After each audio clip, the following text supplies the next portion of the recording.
This is the Influencer Entrepreneurs Podcast with Jenny Melrose, where I strategize with business owners on how to grow and scale their businesses to hit their income goals.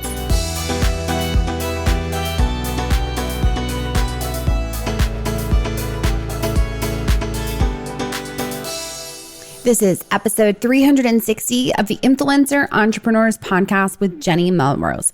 Today, we're going to talk about task batching. We're going to give you a blueprint for enhanced productivity. Now, before we jump into that, I want to make sure that if you haven't already grabbed our Blog Like a Pro guide, that you grab it. It's going to give you a keyword planner. It is also going to walk you through strategies to come up with a content plan, as well as that schedule that you need to put in place in order for your content to come out consistently. So if you haven't already grabbed it, make sure that you jump in and get it. You can go to your podcasting app. It'll be linked right there, as well as you can send me a DM on Instagram at Jenny_Melrose and just ask me for the Blog Like a Pro guide, and I will send it directly to you via DM.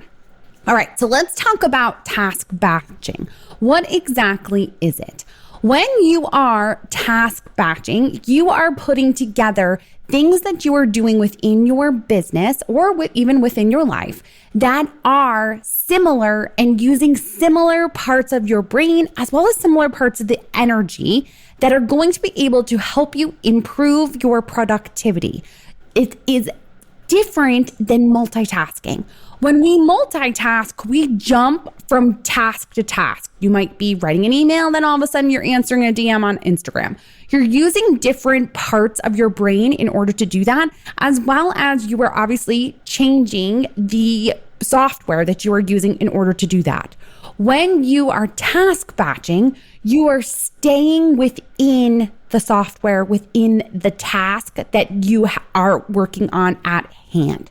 So I want you to think of it like multitasking is all of the windows that you have open on your computer. So if you are one that has 37 windows open, that's multitasking, especially if you're jumping from window to window.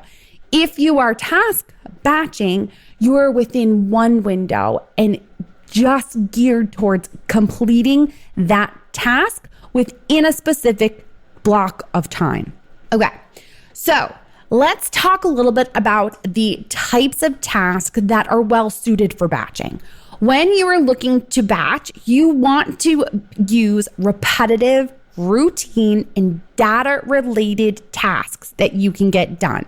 So if we're thinking of examples within the blogging business of what would be these types of tasks, you're looking at answering emails that you can quickly answer and are not going to be a ton of information. You might be pitching a brand where you have a swipe file that you are using in order for that pitch, and then you are quickly editing it based on the brand. You might be doing research on emails for the brand and what their actual email addresses are so that you can email them all at the same time. You're staying within that task though. So if you're doing the research, you're staying there. This also can apply to keyword research. If you're working on SEO, you will stay within your software. Let's say, for example, you use Key Search and you are going to be doing the keyword research. You're going to do the keyword research for multiple blog posts. You're not going to jump from keyword research to then writing the blog post.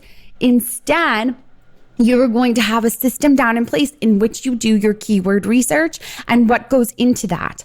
The writing is more of a creative task in something that is a bit different and more difficult to be doing multiple in a row. So in other words, if you had to write multiple articles in a row, it's going to be difficult to batch those tasks unless you have that down to a science and can get your writing for a blog post done in, let's say, under 45 minutes, and you have 3 hours that you're going to be working on it. So you're going to bang out 3 articles or 4 articles, whatever it would take for 3 hours if you're doing them under 45 minutes. When you are thinking of the tasks that you want to batch, you want to think of things though that are repetitive, copy and pasting. I'm able to simply put things together. When I am working on summit work, when I am creating landing pages, it is a duplicate copy of it. And then I'm quickly just editing a couple different links to make it specific for my affiliates. So it's that kind of thing where it is duplicating a process that you can then put into batching those tasks and then put it into a time block. So the next piece of this is actually looking at that time block then. What is your schedule going to look like in order to fit that into your day and into your week?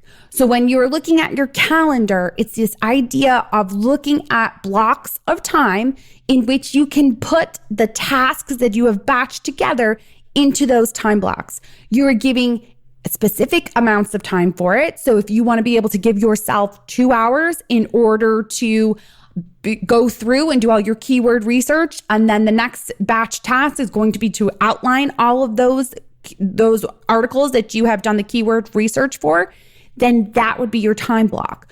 You are stopping though and having a hard stop point. So you may not necessarily be finished, but within time blocking, you're putting together blocks of time.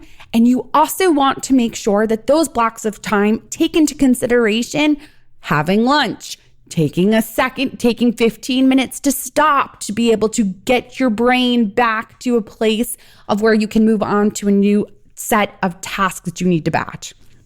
When we're looking at the benefits of task batching, you really want to be able to look at the fact that it is going to give you enhanced focus. You are reducing context switching. So the whole idea of jumping from being able to write an email to then jumping to answering a DM in social media, or to be doing a blog post and stopping because you see an email or a DM come in.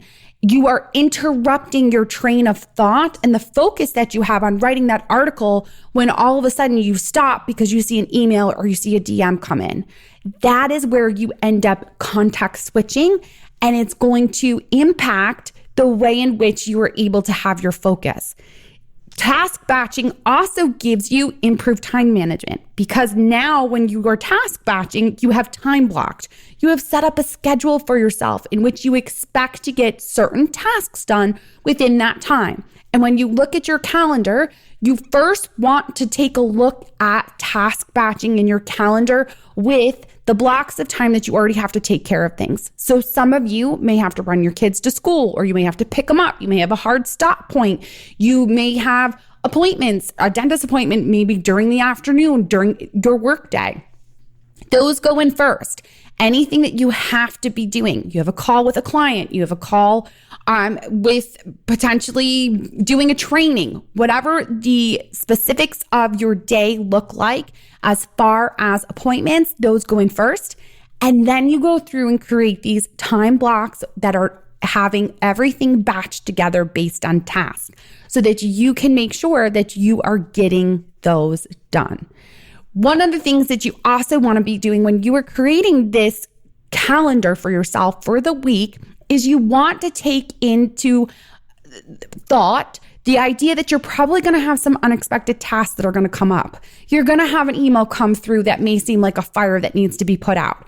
But again, you're leaving yourself those times in which you can check your email and then actually go through it, incorporate making sure you take care of things. So with that, when you're looking at your calendar, make sure that you are leaving time blocks where you can have unscheduled or interrupting tasks, let's say, in order to put into place.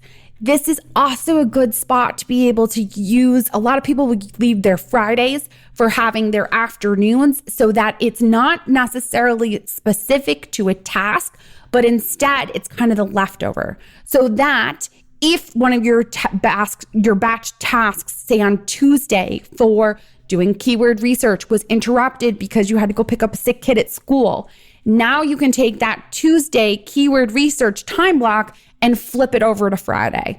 Or if you had a different task throughout later in the week that was connected to that keyword research, you have to be flexible and able to switch it. So let's say you had outlining Tuesday afternoon. You got back from picking up your daughter from school. Now you have to go back and do the keyword research before you can obviously do the outline. So you would just easily switch that and then bump whatever is left over into that Friday time slot where you're leaving yourself extra time in order to get this all done.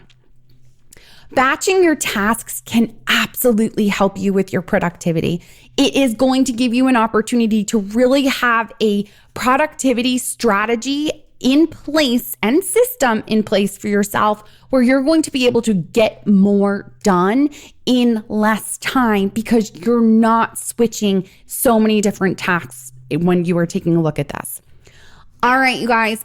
If you have not already grabbed my Blog Like a Pro guide, make sure that you grab that. I also always appreciate it when you leave a rating and review on your favorite podcasting app. Just scroll down, hit those little stars, give me a quick 2 sentences, 1 sentence even of what your biggest takeaway was from the episode. And I will see you all next time.